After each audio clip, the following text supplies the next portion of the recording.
पंछी एक सुंदर और मासूम सी लड़की थी जो अपने माँ बाप के साथ सुख चैन से रहती थी।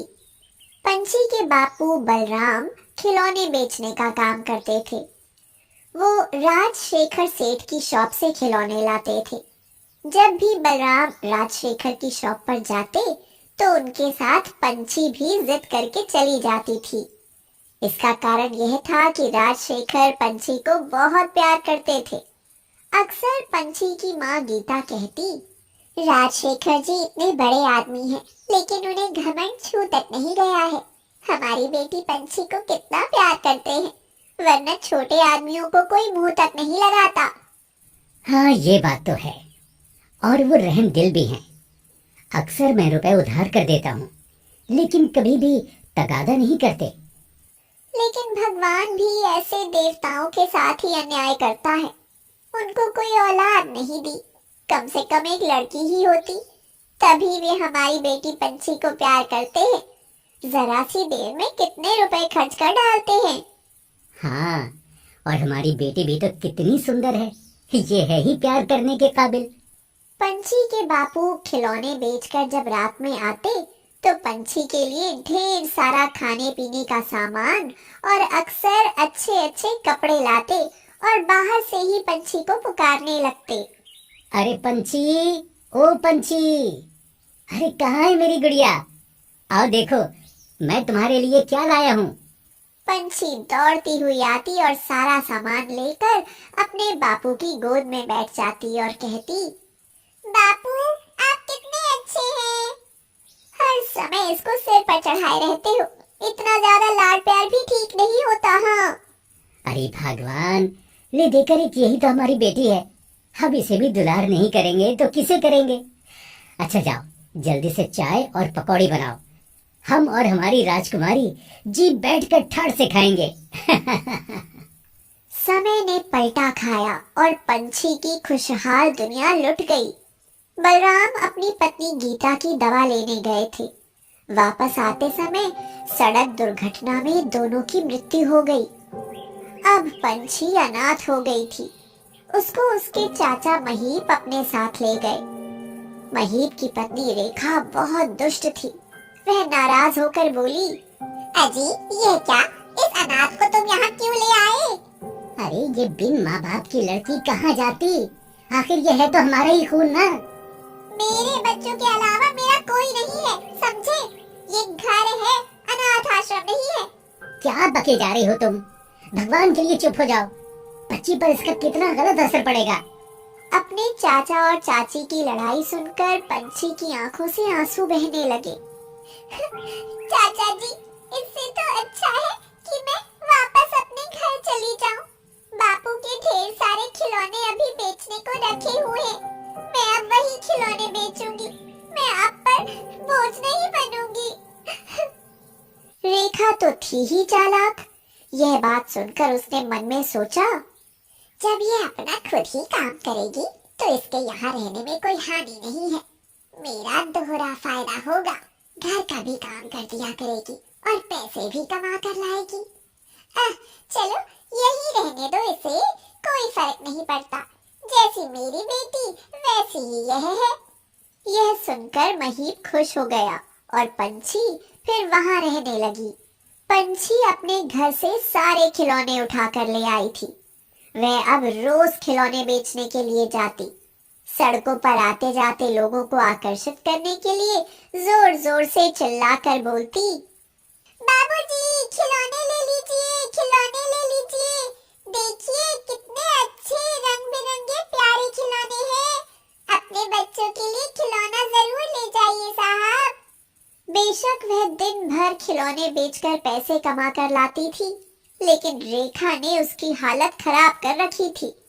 उसको भरपेट खाने के लिए खाना भी नहीं देती थी। होली आ रही थी। पंछी रेखा के सामने जाकर बोली,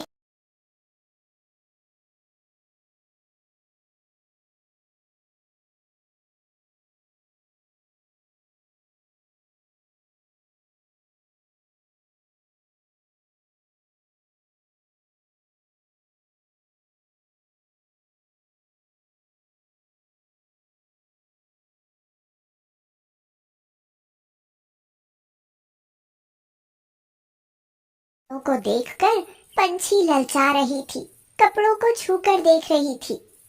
खबरदार जो मेरे इतने सुंदर कपड़ों को अपने गंदे हाथों से छुआ, जाओ यहाँ से वरना तुम नजर लगा दोगी। उसकी कजन जूली ने उसको धक्का मारा। जूली के धक्का मारने से पंछी गिर पड़ी और उसकी बाह में चोट लग गई। आज उसे अपने बापू की बहुत याद आ रही थी। वह उन्हें याद करके रोने लगी और बोली, बापू मुझे छोड़कर कहाँ चले गए आप? मुझे भी अपने पास बुला लो। उसे लग रहा था कि आज यहाँ उसका कोई नहीं है, लेकिन रेखा पर इसका कोई असर नहीं हुआ, बल्कि वह और भी नाराज हो गई और बोली, खूब नाटक कर लो, इसका अंजाम भी भुगतना होगा तुम्हें, समझी? मेरी माँ मुझे कितना प्यार करती थी, मुझे गोद में बिठाकर अपने हाथों से खाना खिलाती थी। माँ मुझे यहाँ क्यों छोड़ गई? मुझे क्या सुना रही है? मैं क्या तेरी माँ थोड़े ही हूँ? तब तो तू अपनी माँ को भी खा गई, मनहूस कहीं की। यह सुनकर तो पंछी के दिल को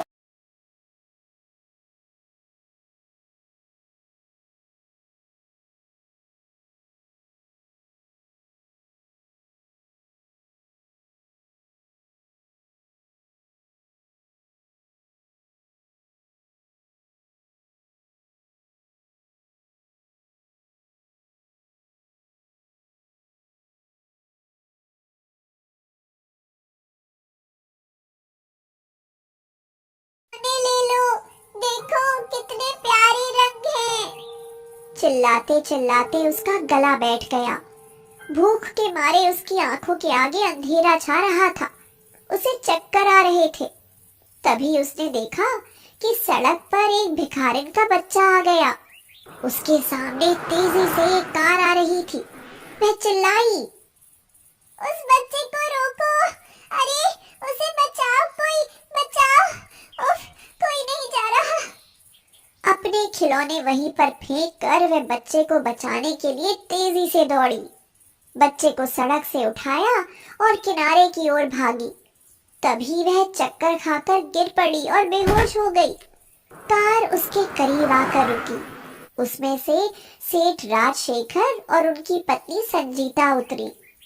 उन्होंने बेहोश बच्ची के चेहरे पर पानी छिड़का। पंछी को होश आ गया। सेठ राजशेखर ने जैसे ही उसे ध्यान से देखा, वे उसको पहचान गए। बेटी पंछी, तुम यहाँ?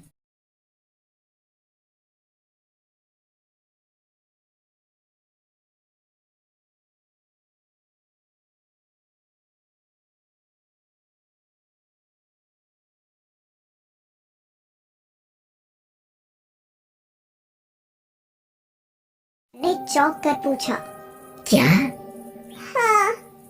छोटा सा जवाब देकर पंछी उठकर चलने को हुई तो संजीता ने उसका हाथ पकड़ लिया और सेठ राजशेखर से बोली, हमारी तलाश आज पूरी हुई। मैं इस लड़की को माँ का प्यार दूंगी। इसे भगवान ने खुद मेरे पास भेज दिया है। दरअसल आज राजशेखर और संजीता किसी बच्चे को गोद लेने जा रहे थे। बस यही लड़की मुझे चाहिए। ये तो देवी का रूप है। मेरी बेटी बनोगी? चलोगी हमारे साथ? चलूंगी मम्मी। संजीता की आंखों में खुशी के आंसू छलक उठे। उसने बड़ी ममता से पंछी को गले से लगा लिया। कुछ खाओगी बेटा? हाँ, बहुत जोर की भूख लगी है पापा। कल से मैंने कुछ नहीं खाया है। यह पापा का प्यारा संबोधन सुनकर राजशेखर का भी मन गदगद हो गया। उसने होटल में ले जाकर पंछी को स्वादिष्ट खाना खिलाया। फिर उसको होली के लिए अच्छे अच्छे कपड़े दिलवाए। उन्होंने ढेर सारी शॉपिंग की, फल, मिठाई, होली के रंग खरीदे और पंछी के लिए खेलने के लिए ढेर सारे खिलौने लिए। अब पंछी का हर दिन होली था और हर रात दिवाली।